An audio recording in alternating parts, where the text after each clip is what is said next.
everybody, Brandy here. Welcome to the tutorial on how to make an Incan style sun and moon mask.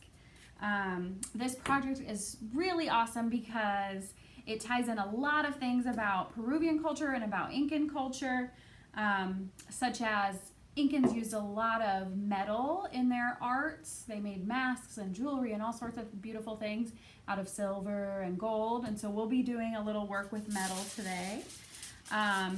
If you explored any of the resources, you might have seen the video with the llamas where the kids learn how to spin wool out of the hair from the llamas and make yarn that then people weave into really beautiful things. So we're going to be doing a little bit of weaving today with yarn. And also, you might have seen something about the sun god and moon goddess. So in our mask today, they're gonna show up. So this is an example of the project we're doing. This is the one I created. Yours will probably look different than this, but you can see here, it's one circle, one face, but there's a line down the middle that divides it, and the line kind of makes this side into like a crescent moon shape. So over here on this side, I have my moon goddess, Mama Kia, and this side of the face represents the sun god, Inti. Okay, so lots and lots of Incan culture in this project. I think it turns out really, really neat, and it helps us practice a lot of skills. So, what you need for this project today. This sheet here, it's in your kit. It is the mask designing page.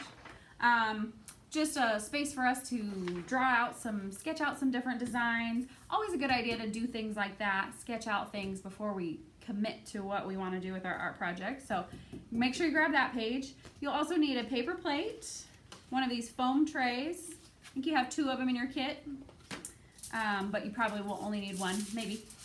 That aluminum foil, fun. Scissors and glue.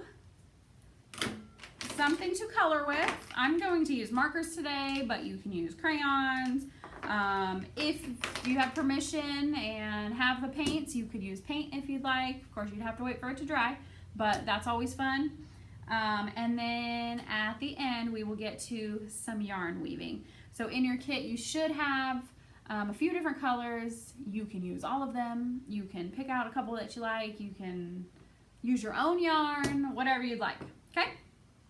So I think that's it. Find you a space to kind of get a little messy, get crafty, and when you're ready, scroll down for step 1.